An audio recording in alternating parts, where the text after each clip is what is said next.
Hello, नमस्ते। मैं आज आपके सामने पंडित मधुसूदन तिवारी कुंडली के बारे में बताना चाहता हूँ। कुंडली, जन्म कुंडली, वर्ष कुंडली, चलित कुंडली, इसमें 12 भाव होते हैं। 12 ही भाव के बारे में मैं आपको अलग अलग आज बताऊँगा।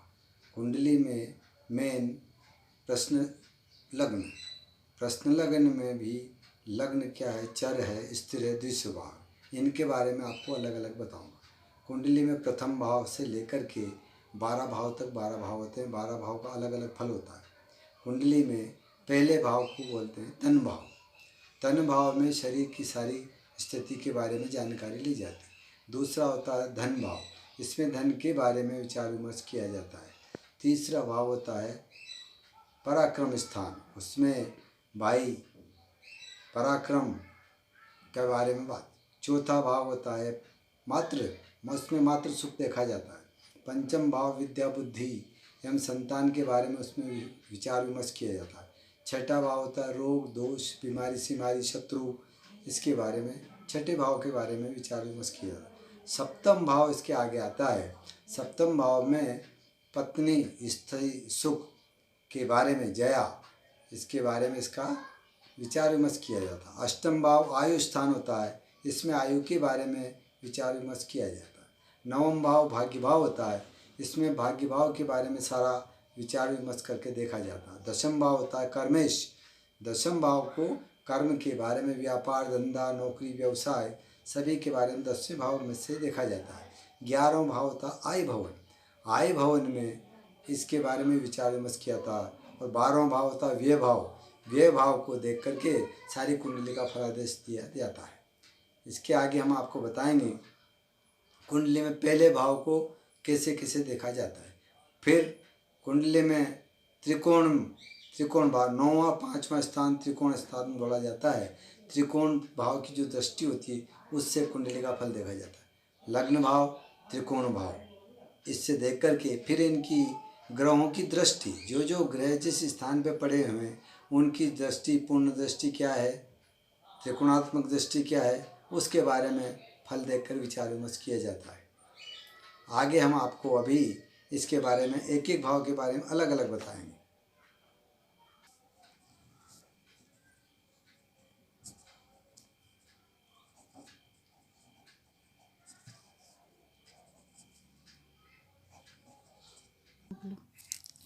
कुंडली में ये पहला भाव तन भाव होता है, इसको लग्न भाव भी बोलते हैं।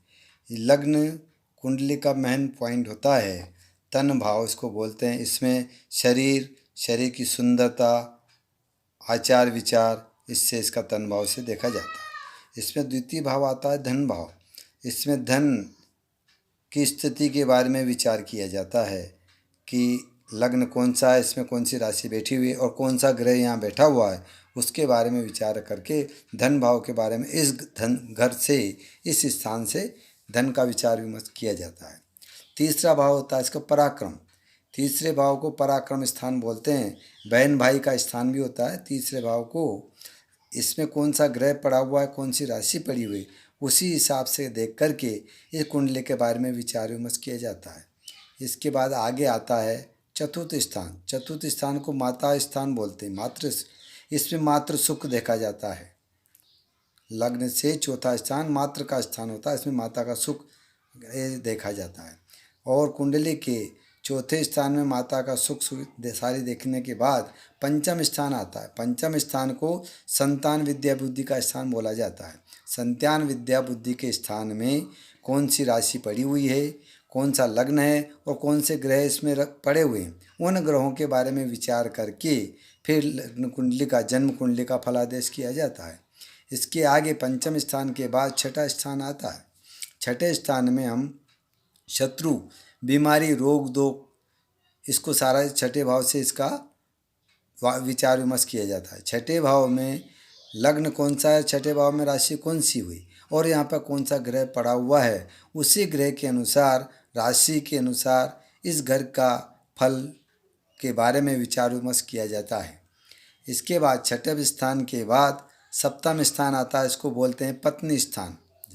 पत्नी स्थान के बारे में कुंडली में, जन्म कुंडली में या प्रश्न कुंडली में जब विचार विमर्श किया जाता है तो सप्तम स्थान के भाव को ऊपर देख करके फिर इसमें कौन सी राशि है और कौन सा ग्रह इसमें पड़ा हुआ है, कौन से ग्रहों की इस पर दृष्टि है, ये सारी बात देख करके इस स्थान से पत्नी कैसी है, किस तरह की रहेगी, कहाँ पर जाएगी, किस स्थान पे विवाह होगा, कैसी रहेगी, आचार विचार सारा इस भाव से देखा जाता है।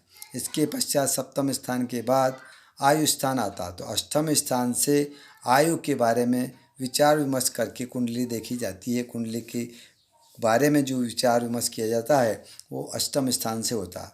अष्टम स्थान से आयु और इसके बाद जो बीच में जीवन के बारे में जो घटनाएं होती है उनके बारे में अष्टम स्थान से विचार विमर्श किया जाता है। इसके अष्टम स्थान के बाद नवम स्थान आता है भाग्य भाव। भाग्य भाव के बारे में अगर आप विचार करें अपन, तो इस भाग्य भाव में जन्म लग्न कौन सा है, भाग्य भाव में कौन सी राशि बैठी हुई है और भाग्य भाव में कौन सा ग्रह बैठा हुआ। इसके पश्चात भाग्य भाव के ऊपर कौन कौन से ग्रहों की दृष्टि है उसके बारे में विचार करके फिर भाग्य भाव के बारे में पूर्ण कैलकुलेशन किया जाता है। भाग्य भाव के बाद 10वां स्थान जो आता है इसको कर्म स्थान बोलते हैं। कर्म स्थान ये होता है, इसमें व्यापार, बिजनेस, नौकरी, धंधा सारे के बारे में इस 10वें स्थान के बारे में देखा जाता है। इससे कुंडली के बारे में सोच करके विचार विमर्श किया जाता है। 10वें भाव से ही नौकरी के बारे में, धंधे के बारे में, व्यापार के बारे में इस कर्मेश भाव को देख करके इसमें कौन सा ग्रह पड़ा हुआ है, कौन सी राशि है और लग्न कौन सा है, इसको देख करके अपन 10वें भाव के बारे में विचार विमर्श करते हैं। इसके 10वें भाव के आगे 11वां भाव आता है। 11वें भाव में अपन आय भवन इसको बोलते हैं। 11वें भाव को आय भवन बोलते हैं। इसमें आमदनी के बारे में विचार विमर्श किया जाता है। लग्न कुंडली में लग्न कौन सा है और आय भवन में कौन सी राशि पड़ी हुई है और कौन सा ग्रह इसमें बैठा हुआ है, इसके बारे में 11वें भाव को देख करके कुंडली के बारे में अध्ययन किया जाता है। 11वें भाव का अध्ययन करने के पश्चात अपन 12वें भाव में आते हैं। 12वें भाव को व्यय भाव बोलते हैं।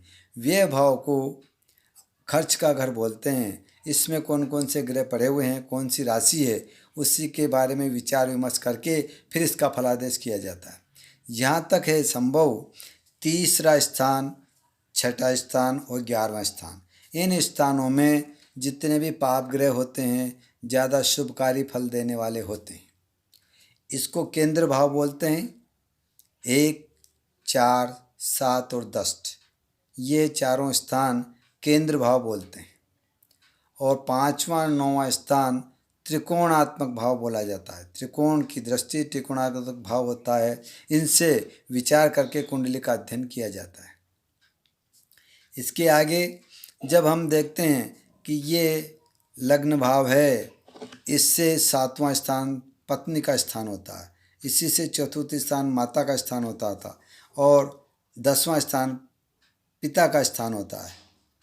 ये तन स्थान स्वयं का स्थान होता है। 3रा स्थान भाई बहन का होता है। इसी के ऊपर विचार करके कुंडली का अध्ययन किया जाता है